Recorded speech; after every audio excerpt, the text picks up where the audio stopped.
Pita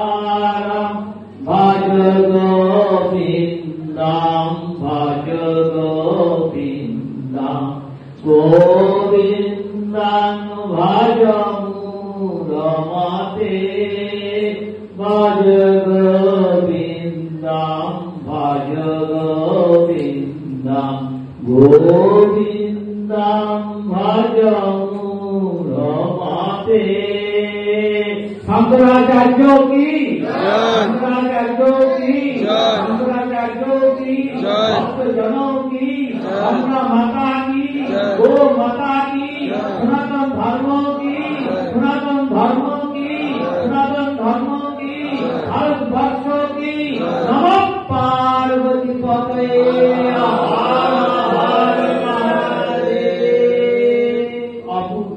আজকে যে অর্জন সঙ্গ হয়েছে এটা কিন্তু তীর্থ করে ফেলেছেন আমাদের লেখক ভগবান। এই তীর্থে আমরা অবকাশ করেছি।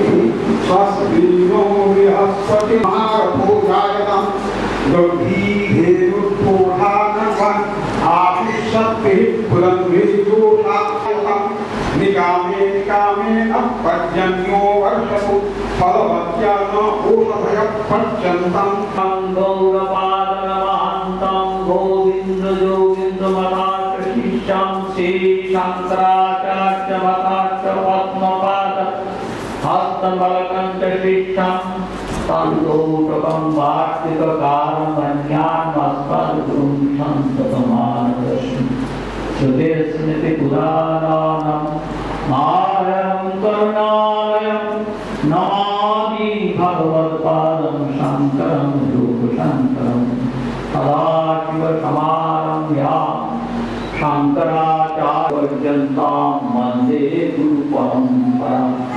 यश्चन्द्रशां वृषभो विश्वरूपा छन्देभ्यर्धमितात्सं बभूव अमृतस्य देवधारणा ब्रह्मणा कोशोषि मिलया पीहितः श्रुतं मे गोपाय सर्वमङ्गलमङ्गल्ये शिवे सर्वार्थसाधिके शरण्ये त्र्यम्बके गौरी नारायणि नमोस्तुते। गंगा गंगे शिवप्रिया वेदनानां सकलैरपि मुच्यते सर्वपापेभ्यो विष्णुलोकं सदस्यं। ब्रह्मानन्दं परमसुखदं केवलं ज्ञानमूर्तिं दन्तातीतं गगनसदृशं तत्त्वमस्यादिलक्ष्मम् एकं नित्यं विमलं আলোচনা। সেই রবিবারে আমাদের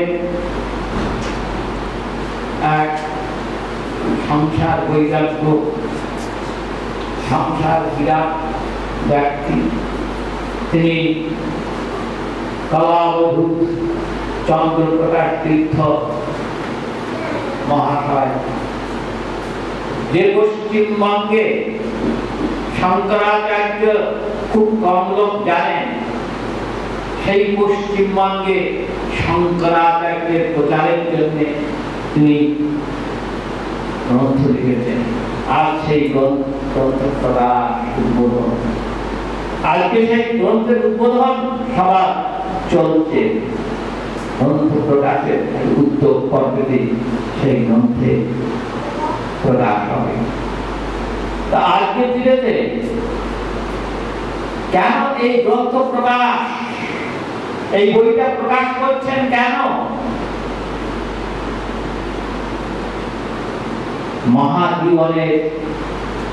মহাজনের জীবনচরিত সংসারের শান্তি আসে। আজ পশ্চিম বাংলা, যে বাংলায় মানুষরা শুনছে, কি শুনছে? আকাশ থেকে এসেছে। এই ভারতে আকাশ থেকে এসেছে,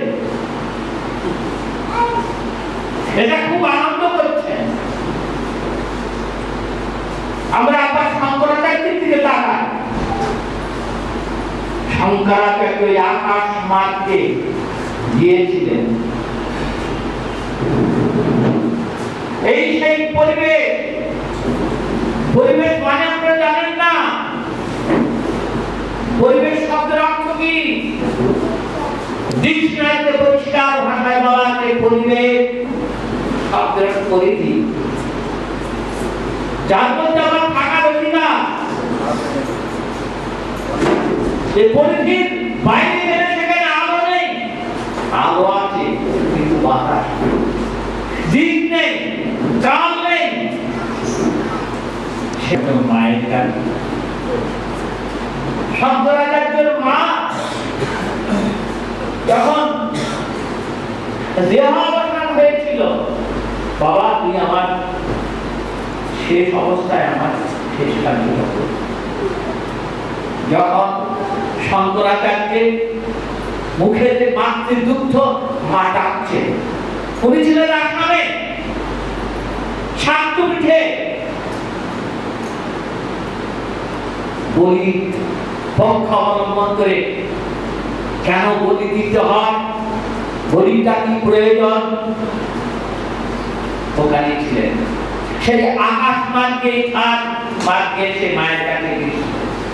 তো আমরা শুরুতে এগোয়াশীল, আমরা চাই না আমরা এখানে বসে তপস্যা করলে সেই তপস্যার মাধ্যমে দিয়ে আমরা যেতে পারি। স্বপ্নটা মিথ্যা নাই, স্বপ্ন হয়। তেমনি আমরা এই জগতে থেকে যদি সাধনা করি, তা আমরা তৈলঙ্গ স্বামী মতো শীতকালে এই পরিবেশ মধ্যে, শীতকালে জলের মধ্যে সাঁতার কাটতে পারি। আমাদের সেই পথ, আমাদের শঙ্করাচার্য সেই পথ শিখিয়ে বিজ্ঞান, ওরা বিজ্ঞান বিজ্ঞান চিন্তা করছে, কিন্তু শঙ্করাচার্য বলছেন বিজ্ঞান জন্মবাদ সঙ্গে সঙ্গে বিজ্ঞান। বিজ্ঞান কথাটা কে আবিষ্কার করেছিল? আর সায়েন্স কথা বাদ, বিজ্ঞান কথাটা কার মুখ দিয়ে বেরিয়েছিল জানি না। আরে জ্ঞান আছে, বিজ্ঞান আছে, সপ্তমধ্যের গীতা, সপ্তমধ্যের জ্ঞান বিজ্ঞান। তো ওরা যে বিজ্ঞান বলছে, আবার চলে গেছে মহাকাশ, শরীরকে পরিবেশ মতো ব্যাখ্যা করতে পারছে। তো যা থাকে তো আমরা সেখানে বসেই দেখতে পাই। সেই পথ কিন্তু শঙ্করাচার্য, আমাদের শঙ্করাচার্য সেই পথ বলছে। তো শঙ্করাচার্যের জীবনী যন্ত্রে ইগল বসিয়েছিল,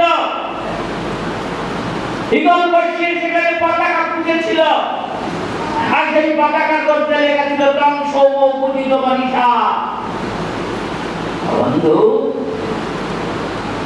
কেন বৈজ্ঞানিকরা এই কথাটা লিখলেন তং সৌম পূজিত মনীষা?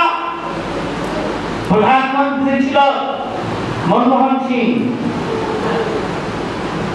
ধর্মনিরপেক্ষ রাষ্ট্রে কেন এই সংস্কৃত দেওয়া হলো?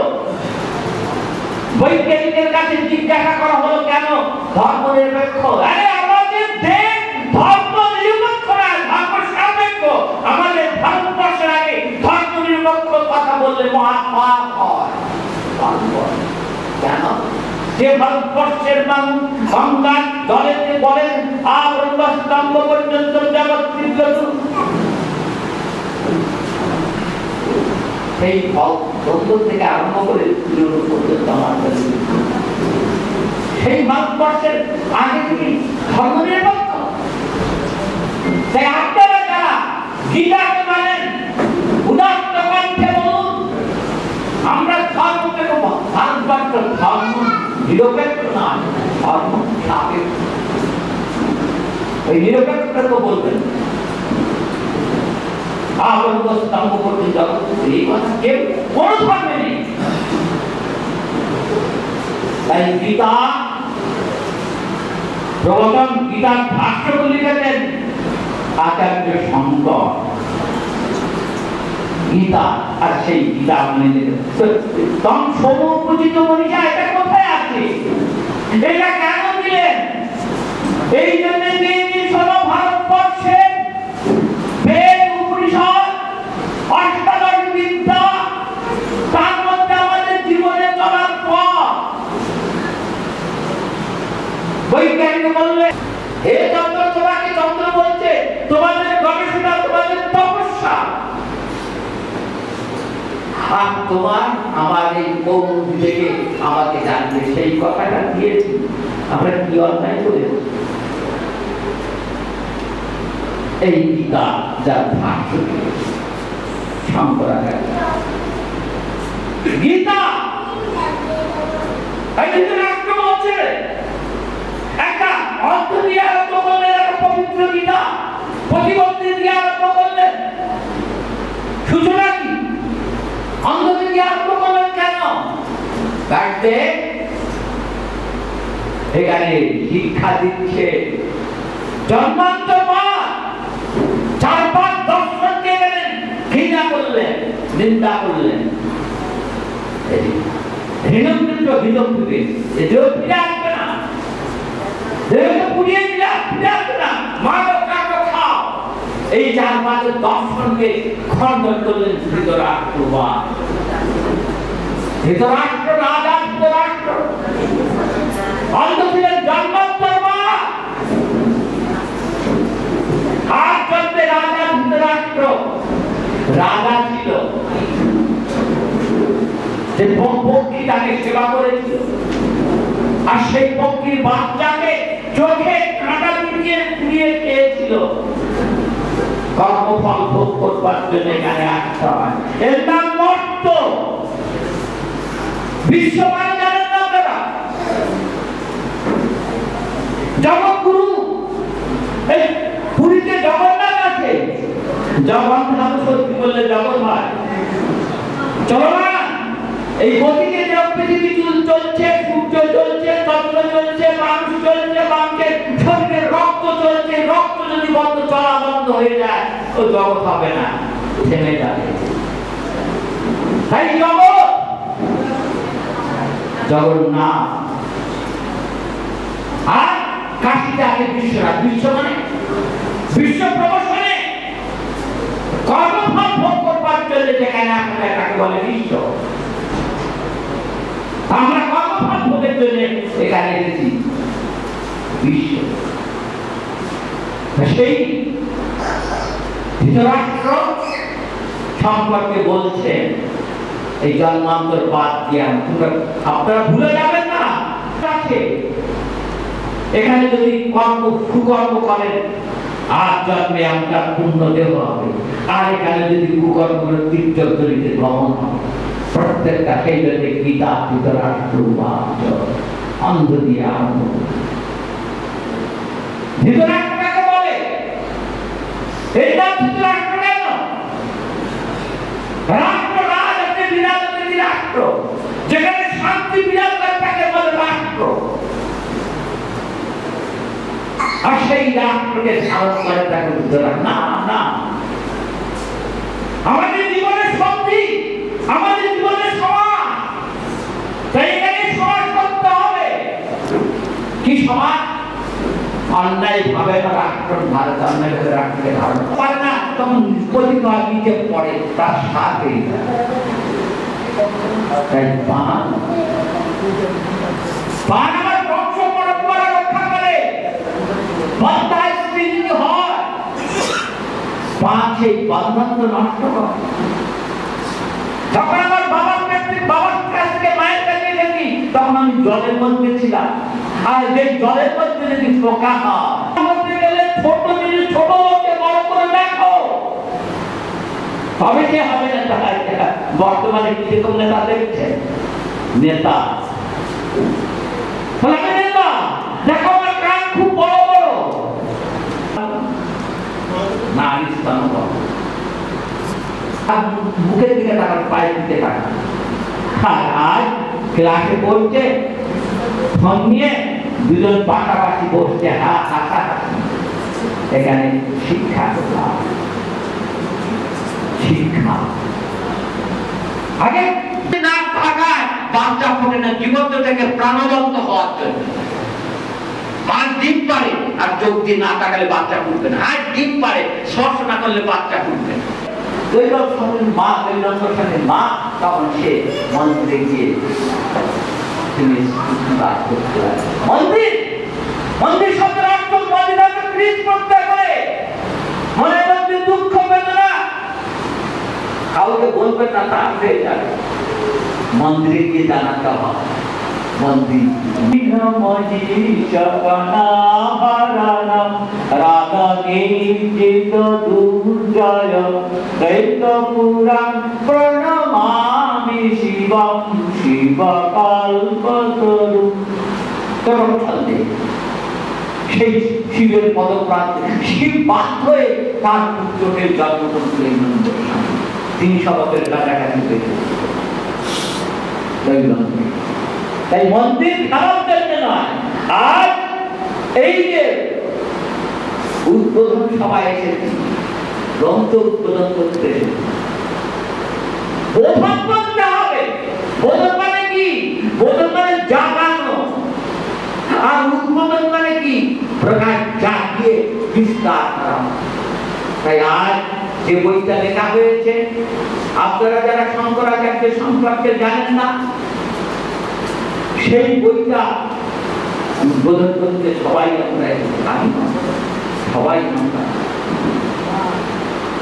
এই বইটা যারা পড়বে, বিভিন্ন বই থেকে সংগ্রহ করে দামি কথা বলে গেল। তাই শঙ্করাচার্যের সম্পর্কে জানুন। একটা মহাপুরুষের জীবন যদি আলোচনা করা যায়, সেটা তপস্যা। সেই বইটা আমাদের উপহার দিয়েছে। অনেকক্ষণ ধরে বলছি, বলতেই থাকবো, বলতেই থাকবো। শ্রোতা বক্তা, আমার কথা আপনারা যারা শুনছেন, শ্রোতা বক্তার মধ্যে আজ শঙ্করাচার্য আর নাথদের, আর আমাদের দুজনের মধ্যে শ্রোতা বক্তার মধ্যে তিনটি অভাব। একটা খাদ্য, একটা বস্ত্র আনতে, আর দ্বিতীয় হচ্ছে খাদ্য আপনার ঢাকায়। তাই আমাদের এই তিনটি দিয়ে রক্ষা করি। হে শঙ্করাচার্য, হে নাথ ঠাকুর, শোনো, তোমরা শ্রোতা বক্তার মধ্যে আমাদের মা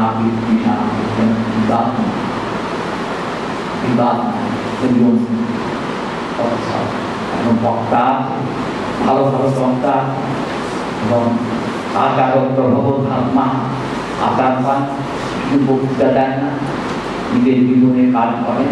সেই রকম লোক আছে, আমরা তাদের কাছে অনেক কথা কিন্তু আমি এই করতে পারবো, এই করতেই থাকবো, করতেই থাকবো, করতেই থাকবো, বলতে বলতে মহাপ্রস্থান।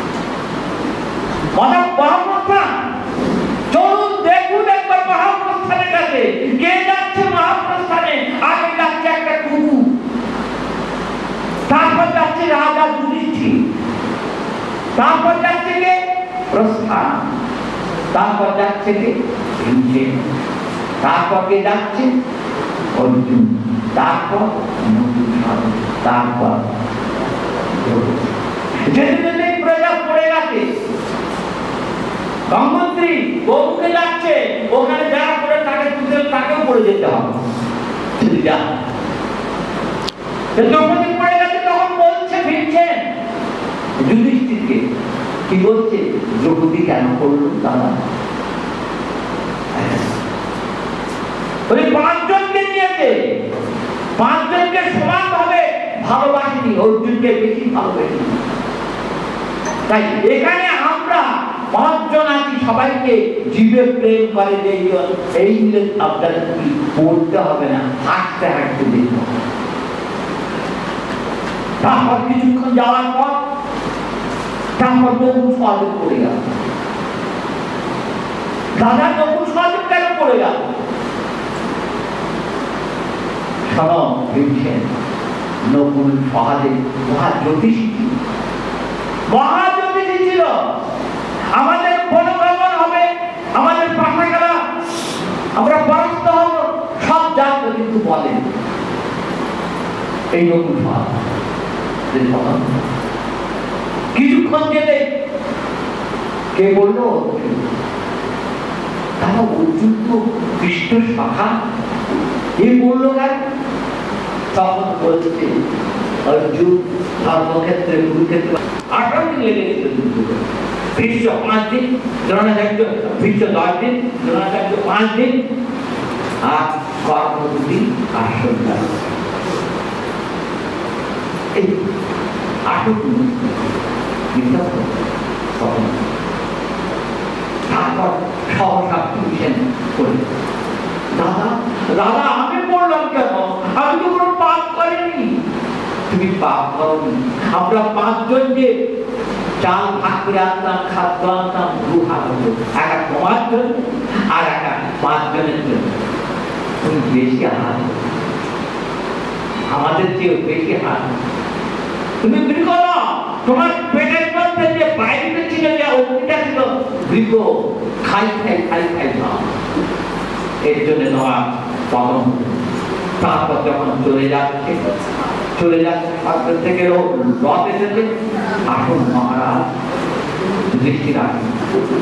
এখানে আবার একটা পরীক্ষা, কেন এই কুকুর আমার সঙ্গে সেই হস্তিনাপুর থেকে এই কুকুরটি এসেছে, একে তোলো আমার সব চলে গেছে, না হতে পারে না, অস্পৃশ্য করবে, জি না না,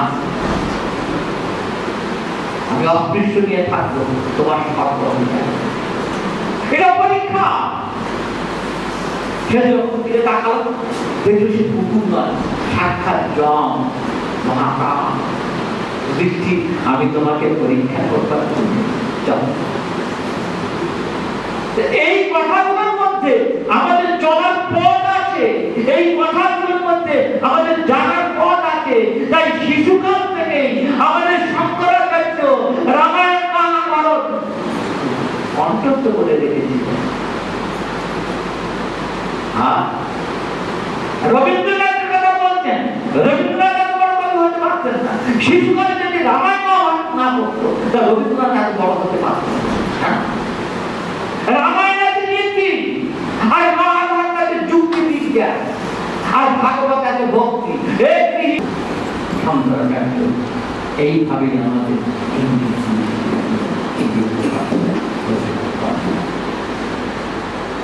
শঙ্করাচার্য কি, শঙ্করাচার্য কি, শঙ্করাচার্য কি, তাদের নাম কি, ভগবান গতিপদে।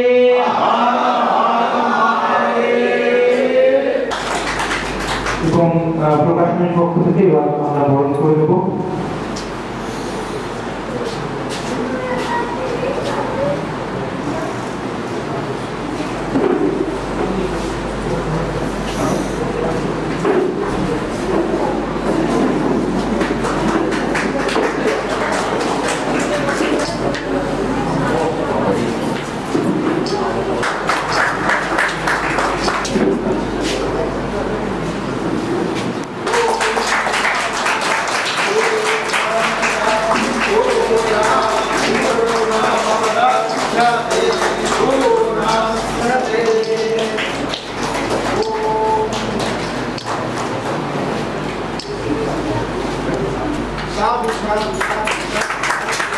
জয় দুর্গা দেবী এবং শ্রী ভগবানের কাছে প্রিয় শুভমের মঙ্গল কামনা করি।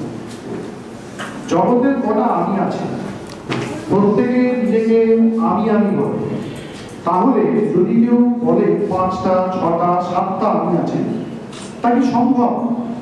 আমি একা, এবং এই সে চমৎকার কবি। তার আমি সংখ্যাটা গুনতে আমার মনে নেই, কিন্তু তার অনেকগুলো সংস্কৃত কবিতার বই বেরিয়েছে, 38টা সংস্কৃত কবিতার বই বেরিয়েছেন, তার মধ্যে অনেকগুলো আছে শপথ প্রাপ্ত।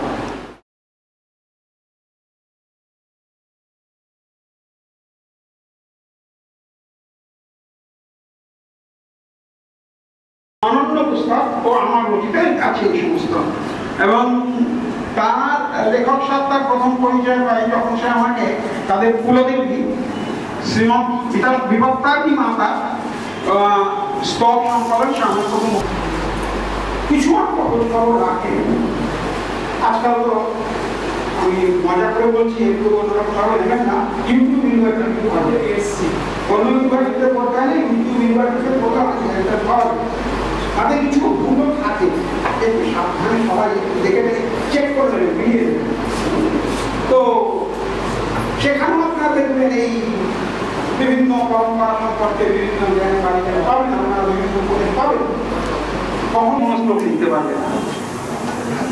গল্প বলেন কথা শুরু আরে আমাদের মহাভারত এখন যে বুকে পাই বলা হয় লক্ষ্য শ্লোকী মহাভারত, তা সেই লক্ষ্য শ্লোকীর মধ্যে অন্তত 8800 শ্লোক আছে, তাকে বলা হয় ব্যাসপুর, মানে খুব কঠিন অর্থগুলো। ওই গণেশজি তিনি কাঞ্চনটাকে আরম্ভ করেন, ব্যাসদেব শ্লোকটা বলে চলে গেলেন, এই ফাঁকে ব্যাসদেব আবার 10টা বিষয়, এবং এই সমস্তগুলো কিন্তু একটা পর একটা বই প্রকাশিত হচ্ছে। এবং যদি আপনাদের কারো কিছু বলার থাকে, যদি কেউ পৌরোহিত্য করতে গিয়ে মনে করেন যে এই জায়গাটা আমার মনে হচ্ছে ছাপায় ভুল আছে, আপনারা দয়া করে বলবেন, সঙ্গে সঙ্গে সংশোধনের ব্যবস্থা হবে। কারণ দু একটা ভুল তাহলে তো জমে পড়ে। আর আরেকটা ব্যাপার হচ্ছে যে ছাপার দু একটা ভুল আমরা চেষ্টা করবো আলাদা করতে পারিনি। তারপর লক্ষাবাদী ক্রীড়া পদ্ধতি বেরিয়েছে, তার একটা ইতিহাস আছে। হ্যাঁ, তারপরে চরকের পূজা পদ্ধতি, সরস্বতী, বই যাত্রা, শিবরাত্রি এবং অন্নপূর্ণা, এরপরে আসছে রাম পূজা পদ্ধতি, রামনবমীর সামনে। রামনবমী মানে আসছে সামনে, শ্রীরামচন্দ্রের পূজা পদ্ধতি যারা ব্রত পালন করেন, ব্রত।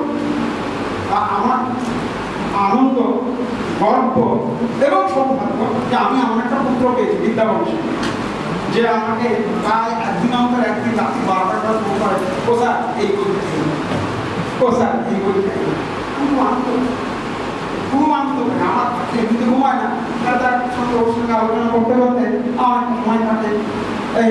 এই গুরু শিষ্য মিলে, মানে বিদ্যাবংশে বাপ বেটা মিলে কাজগুলো হচ্ছে, দেখতে ভালো লাগে, শুনতে আনন্দ লাগে। আর আজকে এই যে জগৎগুরু তীর্থ শঙ্করাচার্য এবং তীর্থনাথ সম্প্রদায়ের যে গ্রন্থটি বেরোলো, একটি পূর্ণাঙ্গ গবেষণার গ্রন্থ, আমি দাবি করছি এই সভায় দাঁড়িয়ে একটি পূর্ণাঙ্গ। একটা কথা বলতে ভুলে গিয়েছি, সেখানেও ব্যক্তিগত গৌরব দিতে হবে। জগদ্ধাত্রী পূজা সেখান থেকে কাজ। আপনারা অনেকেই জানেন বা জানেন না যে চন্দননগরের আদি পূজা না কৃষ্ণনগরের আদি পূজা নিয়ে দ্বন্দ্ব। একদল ঐতিহাসিক বা ইতিহাস লেখক বলছেন কৃষ্ণনগর থেকে তুমি চন্দননগরে আসে। কয়েক বছর আগে ওর একটা উইকিপিডিয়ায় লেখা প্রকাশিত হয়, ওকে জানা জগদ্ধাত্রী পুজোর ইতিহাস সম্পর্কে। আর নামটাই দিয়েছে জগদ্ধাত্রী পূজার সঠিক ইতিহাস।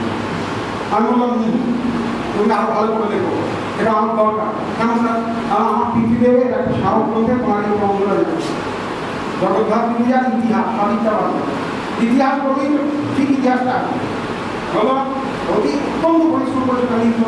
তারপরে উৎসাহ পেয়ে গেল এত সুন্দর জগদ্ধাত্রী পূজা এবং সংলগ্ন যে কোনো পূজা, মানে জগদ্ধাত্রীর মতন তরুণ সিংহ ভাই, হ্যাঁ ইত্যাদি।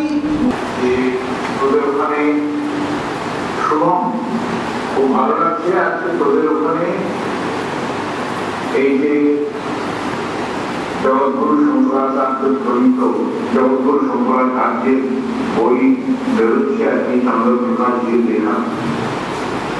আমার খুব আনন্দ হচ্ছে, শঙ্করাচার্যদের আমি লিখবো বলে ভেবেছিলাম, তার আগে আমার সামনে একটা বই থাকে, অনেক অন্যান্য বইয়ের সঙ্গে এই বইটা থাকবে। এটা আমার পক্ষে খুব ভালোই লাগবে। আমার শঙ্করাচার্য বই ভাবি, সবচেয়ে বড় কথা শঙ্করাচার্যের উপরে শঙ্করাচার্য বলতে পারবো।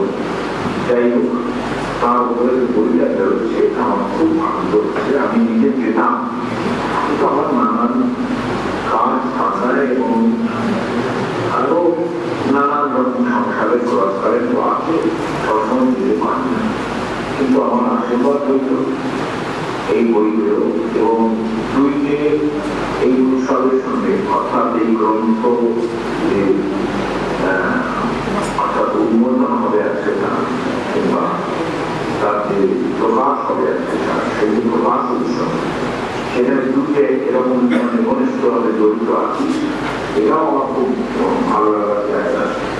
এবং এই লোক সফল হোক, আমি চাই যে এরকম ধরনের বই আরো বেরোক এবং নিজেও উদ্যোগী হোক, ভালো ভালো মানে ভালো করে পড়াশোনা করে ভালো ভালো বই আরো যাতে লিখতে পারি।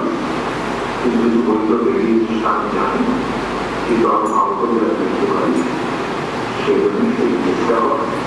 আর আমি যদি পারলাম না বলে কেউ যেন মনে করবেন না, আমি সকলকে সমাদর জানাচ্ছি। আপনারা যারা এসছে এবং যারা শেষ পর্যন্ত থাকবেন, সকলের উদ্দেশ্যে আমার ধৈর্য ধরার অনুরোধ রইল এবং শুভম যেভাবে চালনা করছে এই সভা, সেটা আমার খুব ভালো লাগছে। এটা আমি জানালাম এবং এর মধ্যে আন্তরিকতাটাই শুধু আছে, মেকানিক্যাল কোনো আর্টিফিশিয়াল কিছু নেই। সবাই ভালো থাকুন এবং আনন্দ করুন।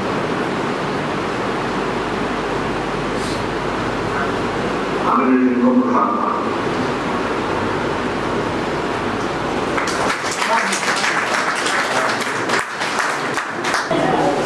মঞ্চে উপস্থিত আমার অপমান করেছে আচার্য সমস্ত সকলকে শুভেচ্ছা স্নেহাতে। বিশেষ বলার কোনো ইচ্ছা আমার নেই বা বলতে পারিও না। ছোট ছোট কথায় আপনাদের সুবিধা হবে এই ধরনের কিছু কথা বলবো। আমরা আর একদিকে থাকলে আমরা এক অক্ষরী নারায়ণী সেনা, পৃথিবীতে পরাজয় পরাস্ত করার মতো কেউ নেই। বুঝলাম কি করলেন ওই সেনাটাই দিলেন, কিন্তু অর্জুন বললেন না তোমার দেবো, তাহলে অর্জুন ওখানেই মনটা দিয়েছিল, তবেই আমরা গীতাটা পেয়েছি। এটা আমি ব্যক্তিগতভাবে আমার কথা বলি। এইবার আসি পুস্তক সম্বন্ধে। শঙ্করাচার্য এবং বিদ্যুৎ শঙ্করাচার্য ছিলেন শিবের অবতার। এবার ছোট্ট করে যদি শিব সম্বন্ধে কিছু বলতে হয়, যার ফলমানন্দে শিবের এই যে মাস্টারের পঞ্চদেবতার কথা বলছেন, দেখুন কিভাবে আসছেন। গণেশ তার সন্তান, দুর্গা তার শক্তি, সূর্যচন্দ্র অগ্নি তার নেত্র, বিষ্ণু তার হৃদয়, ব্রহ্মা তার জ্ঞান। এই হচ্ছে শিব। সেই শিব হচ্ছেন শঙ্করাচার্য। এই শঙ্করাচার্য 32 বছর বয়সে একাধিকবার ভারতবর্ষ পরিক্রমা করে 1800 সম্প্রদায়কে পরাজিত করেছিলেন। 1800 সম্প্রদায়। তবে তিনি এই অদ্বৈত বেদান্ত প্রতিষ্ঠা করেছেন। এর সঙ্গে আমাদের এই সুমানকে আমরা মোটামুটি এই কৌল প্রচারক হিসেবে চিনি। আমরা দীর্ঘদিন বলতাম এই যে কৌলত্ব, কৌল দীক্ষা, কৌল ব্যাপারটা একা কোনো ধারণাই নেই, যে যেখানে বলছে সে সেটা বিশ্বাস করছে। এই পিঠে যাও তো ওরা এই গুণ, সেই পিঠে যাও তো সেই গুণ, ভ্রান্ত হয়ে চলছে জনসভা। যার জন্য এই বইটা প্রণয়ন করা যথেষ্ট দরকার ছিল। আমাদের যথেষ্ট ঐকান্তিক আগ্রহ ছিল যে তুমি এইটা বিশেষ করো। কিভাবে একজন বেদান্তবাদী বেদান্ত কথাটা আমরা শুনি, আমি ছোট্ট করে একটু বেদান্তের উদাহরণ দেবো, তাহলে বুঝতে পারবেন। একটা পাতলা চটি বই, ছোট ছোট সূত্র। প্রথম সূত্র হচ্ছে কথাত ব্রহ্ম জিজ্ঞাসা, শেষ। শাস্ত্র জনিত শেষ। এই যে কথাত ব্রহ্ম জিজ্ঞাসা, এই 4টে শব্দকে 400 পাতা করে এক একজন ভাষ্য লিখেছেন, এক একজন আচার্য, এক একজন জগৎগুরু। 400 পাতা 500 পাতা করে। তাহলে চিন্তা করুন সেটা কি জিনিস। সেই বেদান্তকে স্থাপনা করেছিলেন শঙ্করাচার্য সমস্ত ভারতবর্ষে। তারপরে সেখান থেকে কিভাবে দুরাচারে আসা হয়, কিভাবে বৌদ্ধ ধর্ম পালন করা হয়, কিভাবে তান্ত্রিক আচার পালন করা হয়, সেই সম্বন্ধে এই বইটিতে ডিটেইলস আছে। আগে আপনারা ভূমিকাটা পড়বেন, পড়লে বুঝতে পারবেন এর থেকে কি কি পাওয়া যাবে। আর যে যেখানে দাঁড়িয়ে আছে, অথবা যে যারা সাধারণ ভজনে দীক্ষা মার্গে তন্ত্র মার্গে যেতে চাইছে, তারা ভালোভাবে এটা পড়ুন। পড়লে বুঝতে পারবেন যে কে কি বলছে, কে কোথায় দাঁড়িয়ে আছে, অথচ কে কোথায় যাচ্ছে। যারা দীক্ষা নিয়েছেন তারাও পড়ুন, আর যারা দীক্ষা নিতে যাচ্ছেন তারাও পড়ুন। এই বইটার পরে একটা সুস্পষ্ট ধারণা আপনাদেরকে জন্ম। আমি তার অশেষ মঙ্গল কামনা করি। শ্রী গুরুকৃপা, জগদম্বার আশীর্বাদ আর নিকটস্থ সব আচার্যদের সম্প্রীতি এবং ঐকান্তিক ইচ্ছা এই বইটা প্রকাশ হয়েছে। এই কথা বলে আজকে আমি পরম তত্ত্ব পরব্রহ্ম, এবং সেই জিনিসটা লোক অনেক সময় শঙ্করাচার্যের বৈদান্তিক মতের সঙ্গে মেলাতে পারে না। সেটা কিভাবে মেলে না মেলে, হয় না হয়, সেটা এই বইয়ে যথেষ্ট সুস্পষ্টভাবে বর্ণনা করা হয়েছে। যত বলতে যাবো দীক্ষানাথ সম্প্রদায়ের সম্প্রদায়ের অনেক কিছু খুব গুপ্ত, যথারীতি সব কথা বলে ওঠা যায় না বা বলে ওঠা সম্ভবপর নয়। কিন্তু একটা জিনিস সত্য যে শঙ্করাচার্য প্রতিষ্ঠিত চরমমঠ সম্পর্কে আমরা সকলে জানি এবং আমরা সবকিছুকে সেই ব্রডার ক্লাসিফিকেশনের মধ্যে ঢোকানোর চেষ্টাও করি। কিন্তু ঊর্ধ্বমূলায় যে একটি আমনায়, আচ্ছা আমনায় জিনিসটাকে হয়তো অনেকেই বুঝতে পারবেন না, বুঝতে পারেন না, আমি নিজেও বুঝলাম না, কিছু বন্ধু প্রথম বুঝিয়েছে বা চন্দ্রপ্রকাশ প্রথম বুঝিয়েছে। তো সেই আমনায় কনসেপশনের দিক থেকে দেখতে গেলে ঊর্ধ্বমূলায় শিবের পঞ্চমুখেরও একটি মুখ, যেটি খুব গুরুত্বপূর্ণ মুখ, এবং সেখান থেকে বিভিন্ন কর্মশাস্ত্র বিবিধের মধ্যে সেই এথিক্সগুলোকে পরিপুষ্ট করার জন্য একটি মঠের সৃজন হয়, সেটি হচ্ছে সুমেরু, যেটি কাশীতে অবস্থিত। অনেকেই একটি প্রশ্ন করে যে সুমেরু মঠ যদি কাশীতেই অবস্থিত হয় তাহলে কেন বলা আছে যে সেটি বাহ্য দুনিয়ার নয় বা বাহ্য পৃথিবীর নয়? কাশীটা কি বাহ্য পৃথিবী? এখানে একটা বড় প্রশ্ন থেকে যায়। কাশী কি শিব ত্রিশূলের উপর স্থাপিত নয়? সেটিও একটি বড় প্রশ্ন থেকে যায়।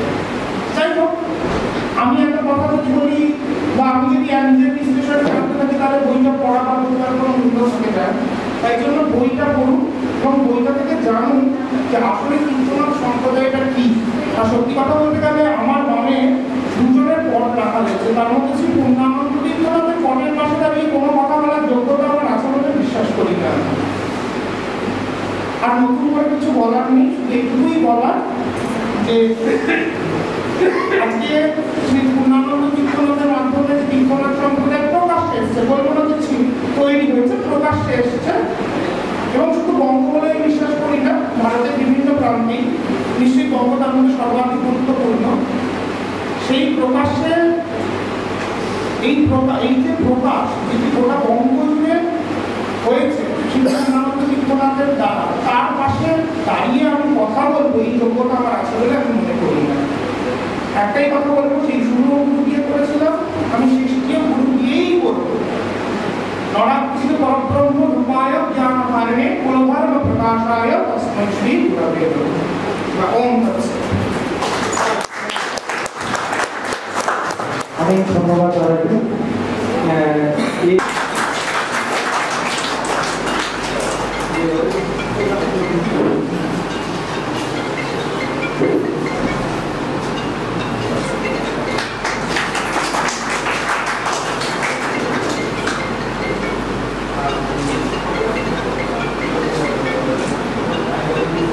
স্নেহাশিসদাদেরকে এখানে ডেকে সম্মান দেওয়ার একটা আলাদা গরিমা আছে। আমি জানি না, আমার দৃষ্টতা হতে পারে যে স্নেহাশিসদাকে কোথাও সম্মান দেওয়া, নিশ্চয়ই ওনারা সম্মান একটু দুটো কথা। এনাদের প্রতিষ্ঠানের নাম সংস্কৃত পুস্তক ভাণ্ডার। আজ বাংলার বুকে আমরা যে সংস্কৃত গ্রন্থ পড়ি বা ধর্মগ্রন্থ পড়ি, 4 পুরুষ ধরে, আপনারা সবাই শ্রীনাথ বিদ্যালয় মশাইয়ের নাম শুনেছেন, শ্যামাপদ মশাইয়ের নাম শুনেছেন, বা দেবাশিস ভট্টাচার্য মশাইয়ের নাম শুনেছেন। দেবাশিস তিনি আমন্ত্রিত ছিলেন, একটু আসতে পারেন, দাদা এসছেন, বা তোমার পিতামহ, প্রপিতামহ, বৃদ্ধ প্রপিতামহ, এরা বিগত প্রায় 150 বছর ধরে আমাদের কলকাতার বুকে শাস্ত্র প্রচারটাকে চালিয়ে যাচ্ছে, তাই তো? তাহলে তাদেরকে যদি সম্মান না দিতে পারি এই মঞ্চে দাঁড়িয়ে, এই যে তর্কালঙ্কার মশার যে বই অন্তর্গত নিত্য পূজা, রসপূজা, মহানির্বাণ তন্ত্র, সংস্কার ইত্যাদি যা ছিল, আগে তীর্থ প্রকাশনী ছিল, তারপর কোকরাঝাড়ের প্রকাশনী হলো, তারপর টালিগঞ্জের বাড়ি তৈরি হলো, তারপরে গেল হচ্ছে নবভারত পাবলিকেশন। বর্তমানে টালিগঞ্জের বাড়ির থেকে অথরাইজড প্রকাশক হিসেবে স্বীকৃত এবং প্রকাশিত গ্রন্থের মালিকানা হচ্ছে এরা। তাহলে এই মঞ্চে দাঁড়িয়ে স্নেহাশিসদা বা দেবাশিস জেঠু, এদের কিন্তু একটা আলাদা গুরুত্ব আছে। এবং আমি মনে করি, সুবিধেন্দ্রকে বলেছি যে এনাদেরকে সম্মান জানানো, এই 4 পুরুষকে সম্মান জানানো আমাদের যারা ধর্মপ্রাণ হিন্দু বাঙালি তাদের এইটুকুনি আমি দাদার সম্পর্কে আমি বলতে পুরো বইমেলাটা জুড়ে ও বই করে সিদ্ধাও জানে, ঠিক আছে? অঙ্কুর খালি একা আলাদা পেয়ে গেছে। আপনারা বইয়ের এক দেখাচ্ছেন, আমাদের বই দিচ্ছেন, আপনারা বইয়ের এক দেখাচ্ছেন, এবারেই বিশ্বাস করতে পারছেন যে আমি বইটা করি। এবার একটা জ্বালা আছে, প্রকাশক হিসেবে উকিল সতী ন্যায় চিনতে, কারণ কি বই প্রকাশ করছি আমি, ওকে ভাবছি করছি, এটা মানে এই জ্বালা বোঝা বন্ধ হয়।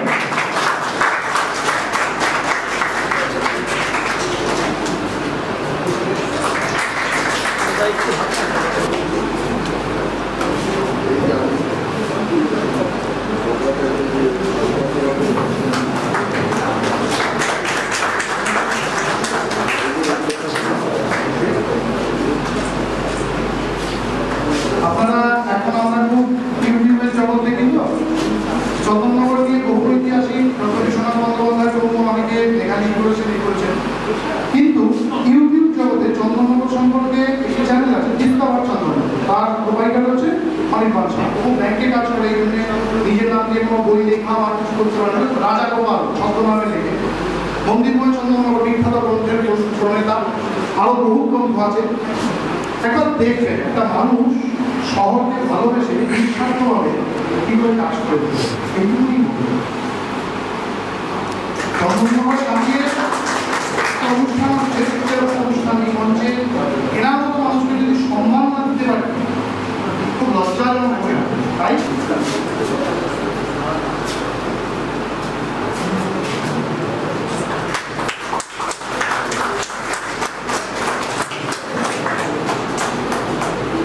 শুভমকে লেখক হিসেবে যে মানুষটা এই জগতে নিয়ে এসেছে, লেখো লেখো লেখো, কেন লিখবে না? এই যে স্যার বললেন যে ওনার পিতৃদেবের যে শতবার্ষিকী পত্রিকার মধ্যে প্রথম যে লেখাটা প্রকাশিত হয়েছিল, সেই লেখাটাকে ক্রিয়াবদের করে আলাদা করে একটা গ্রন্থ করা এবং বিভিন্ন গ্রন্থ করা জগতে যে মানুষটা নিয়ে এসেছে, এই হচ্ছে সেই মানুষ।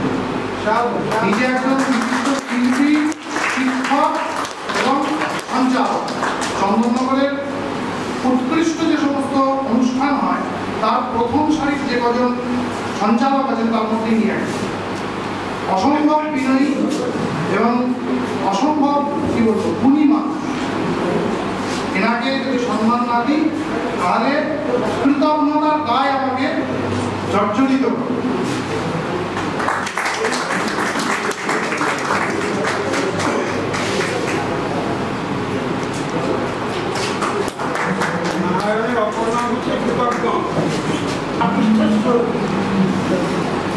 এই কৃতজ্ঞতা স্বীকার মানে হচ্ছে কিন্তু বিষ্ণু স্বরূপ হিসাবে ঠিক আছে? তো এই হলো পাদুকাগণ আর সর্বানন্দ ঠাকুরের সঙ্গে সুবেরু মঠের নিহার কালীবাড়ি, সেখান থেকে প্রকাশিত গ্রন্থের মধ্যে কিন্তু লেখা আছে যে সর্বানন্দ ঠাকুর শেষ জীবনে কাশী গণেশ মহারাজ সুবেরু মঠে বাস করতেন এবং ওখানে সন্ন্যাস নিয়ে মহাত্ম হয়েছে। তাহলে আমি কিন্তু আর কারোর কথাকে স্বীকৃতি দেবো না। ফেসবুকে কে কি দিল, কত বড় জ্ঞান দিল, আমি মনে করি কারো গবেষকের এইসব কথায় কান দেওয়া উচিত না। কারণ যদি পরিবারের লোক বলে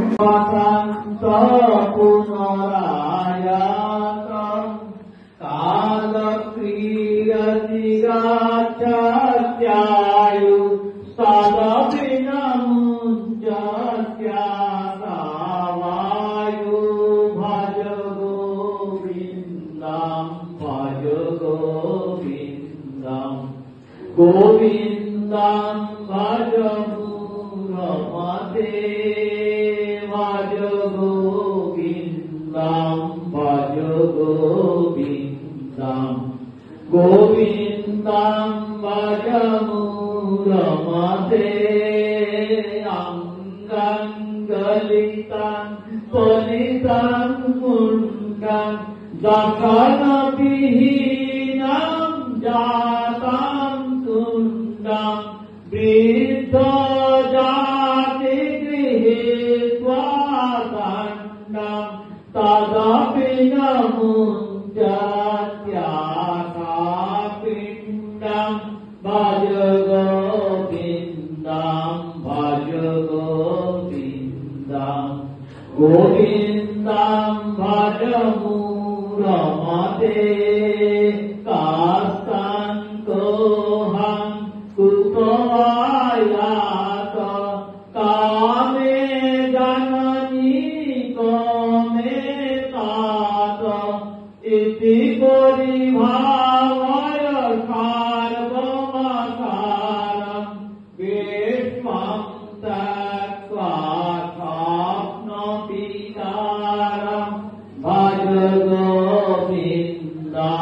ভজ গোবিন্দম গোবিন্দম ভজ মূঢ়মতে ভজ গোবিন্দম ভজ গোবিন্দম গোবিন্দম ভজ মূঢ়মতে।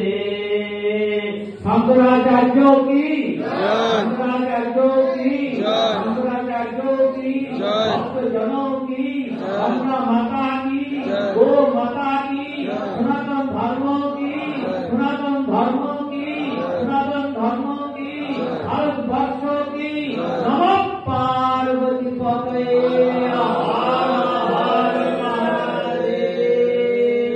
অপূর্ব আজকে যে সজ্জন সঙ্গ হয়েছে এটা কিন্তু তীর্থ করে ফেলেছেন আমাদের লেখক। এই দিক থেকে আমরা অবকাশ